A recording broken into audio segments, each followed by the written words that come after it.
Our lead story, a massive statewide protests in Manipur have started involving all communities demanding justice after the disturbing video of two women's torture went viral. In fact, Chief Minister Biren Singh himself has now joined a protest in his own Hangang Assembly constituency, and he emphasized the government's seriousness in addressing the dishonoring of women's modesty depicted in the video. In fact, women have been participating in protests in his Assembly constituency, urging the government to swiftly punish the culprits responsible for the torture and harassment of the two victims. In fact, protests continued across the state, including in Churachandpur and Kangpopki, the epicenters of violence. My colleague Saurabh Gupta has been on the ground and he's been reporting on the fallout of the video. A second big protest in 2 days. Hundreds of women in Manipur's Churachandpur out on the streets demanding justice and stronger action by the Manipur government. After a viral video showing two tribal women stripped, paraded and sexually assaulted this May, shocked and angered the nation. A women's protest here in Churachandpur, Manipur, where there is a dharna taking place against the horrific incident, and you can see, of course, these posters saying you cannot violate her soul. We are daughters of India, save our dignity. More videos, I hope, will be coming up after the internet shutdown is open. Some of them are there, of course, but some of them, they rape and they were already killed. We appeal the government to book the culprit within 48 hours, unless the court too will compare to launch a very strong series of agitation in the days to come. More shocking details have emerged over just what the women went through. One of the survivors told the Indian Express in an interview they were left to the mob by the Manipur police. The police were there with the mob which was attacking our village. The police picked us up from near our home and took us a little away from the village and left us on the road with the mob. We were given to them by the police. The woman told the Indian Express on the phone from her husband's home. This as Manipur Chief Minister Biren Singh, facing a barrage of criticism over his handling of the state's ethnic clashes, today said again that strict action would be taken. The opposition, said Mr. Singh, should resign immediately. Every section has lost confidence in Mr. Biren Singh. This government must go. Article 355 must be applied. If there is a case for applying Article 355, this is the case. The central government must protect every state from internal disturbance or external aggression. This is the case to take action under 355 and then consequently remove the government and impose president's rule. देखो अभी ये चीज़ में हम नहीं जाएंगे. मेरा काम है अभी मणिपुर में शांति रखना, शांति वापस लाना. जो जैसे जैसे हाइनेस क्राइम को जो क्रिमिनल है, ये थोड़ा सा गुंडा लोग ने, ये हर एक सोसाइटी में गुंडा तो है ही है, मिसक्रेंट तो है ही है, वो लोग ने किया है, लेकिन वो लोग को हम स्पेयर नहीं करेंगे. The four accused arrested so far in the case were remanded to 11 days police custody by a Manipur court today. With Saurabh Gupta and GD Shankar in Churachandpur and Ratnadeep Chaudhary in Guwahati, Bureau Report, NDTV. And well, 2 days after the viral video of women being paraded naked and sexually assaulted in Manipur surfaced, the police have now sent the four accused who were arrested earlier to 11-day police custody. And the police have also assured more arrests. But NDTV spoke to the mother of one of the women who was stripped, paraded and groped. The mother remains traumatized and could not speak beyond a few minutes. Her youngest son was also killed by the same mob. She says there's no question of them ever returning to their village.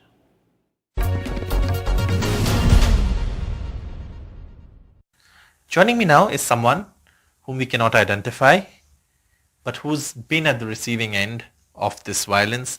Her daughter is one of the women we've seen in that viral video, and she is going to tell us very briefly about where she stands today, because given the fact that we've also been advised that she is traumatized by what she's seen around her, and questions asking her about what she's been through might only make her relive that trauma. So we will not ask her those questions, but I'd like to ask her, ma'am,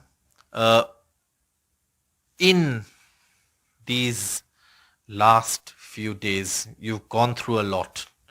You've seen loss of lives. You've seen your daughter being assaulted. How are you doing now? Have you been able to reach some sort of stability in terms of coming to terms with what has happened to you and to your family? Kalungan na tisu apa la ikhet lupik tau anaw la khen lum tau te hi simmo taga e bol hile thing tang mi te akihi je ga nei simmo ba tabang hi e bol hi kalung chu akimpo Manipur government in labang ma e ngai sak talo India nu le paten bang ti gola kahin ho ka mat ding hem kanam sung hi nangun e ngai to pe gun kati hi pathin za la chu talo chu ka nei po hi le taksa hi na za la chun sun le za na ka gel lok tak le haksa ka sa tu hin le ke le doctor ki en kol jing lai ka hi tu hin le katak sa ading achun.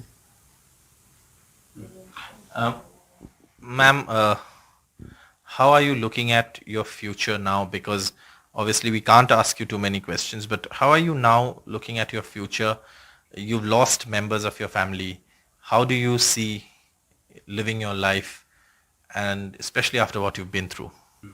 Haksa su kasai katsapalam talo kakine pipen sompani hung pasile ama kalkilam era gen thei tagale ka kasim sagahe kapaulam talo katsapalen pen le labang ma sem le la hilohi kakilam en na ding hikangai thol kalunga khama keiman gen kalunga khami ti khela chun gen dibang ma ka helo. Ma'am, now obviously you're displaced, you have terrible memories of that day of violence. When do you see yourself going back to a life of normalcy? When do you see yourself simply returning to your village? Ngai to phalo in lam khosak ki ding chu ka in lam chu che thei ki talo ding ka khosak ding dano ilam chu khosa thei talo di ka hi ba tu hin je lam ma chu che le ka che nom him him po khole khosa thei lo ding ka in ka lo la ki hal zo ta khoi ka ko sak ding ka in ka lo la ta lo ka kho ka veng le ta lo he chu ke che ding in la ma che ding nom lo ka ta tu hin ka khosak na ding hi ka lam pi ding hi bang ahem kan le ka he thei lo ta in lam ma wang chu che ki nom ta po.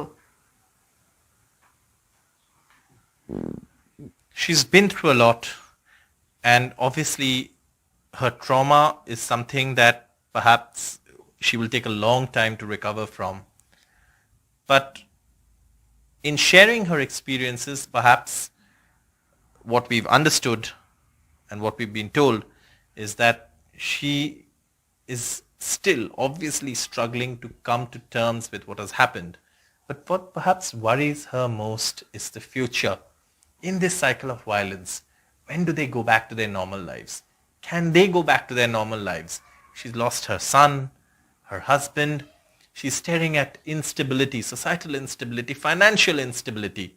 And these are the real world concerns, even as she struggles with the trauma, the pain, and the loss of losing her loved ones, and then seeing her daughter going through humiliation, torture, and sexual assault in this cycle of violence, in this cycle of ethnic violence in Manipur. With camera person G.D. Shankar, Saurabh Gupta, NDTV. An interview that must shake the conscience of every Indian. But Manipur was the centre of the standoff between the opposition and the Treasury benches in Parliament on the second day of the monsoon session as well. The logjam continued. The opposition said that the Prime Minister must make a statement on the floor of the House, and the government only agreed for a short duration session. The opposition was insistent that the discussion must begin with the statement by the Prime Minister, and the centre said that the opposition is doing so only to derail the normal functioning of the Parliament. In other news, the Election Commission of India has wrapped up its 3-day camp for public hearings on over 6,000 suggestions and objections the Election Commission has received from Assam after they published the crucial Assam Delimitation of Assembly and Lok Sabha constituencies. The process has been in limbo for 14 years, and many are questioning the timing of the exercise as it comes just ahead of the 2024 elections. Ratnadeep Chaudhary reports. The full bench of Election Commission of India, led by the Chief Election Commissioner Rajiv Kumar, in a 3-day public hearing in Guwahati to get suggestions, objections and proposals on the crucial Assam Delimitation draft released on June 20. Opposition parties have objected, saying it favours the BJP.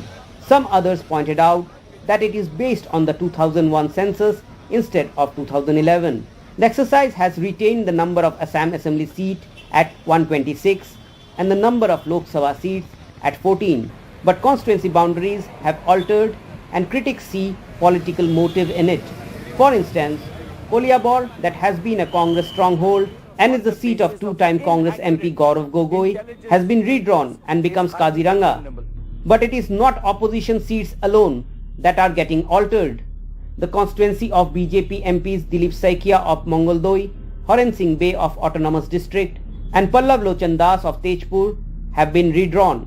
BJP leader and Assam Assembly Speaker Bishwajit Daimaris Paneri and Forest Minister Chandra Mohan Patwari's seat in Dharmapur will cease to exist. Assam Chief Minister Himanta Biswa Sharma's Jalukbari constituency, that he has been representing since 2001, has been divided into 3 parts if the draft becomes final.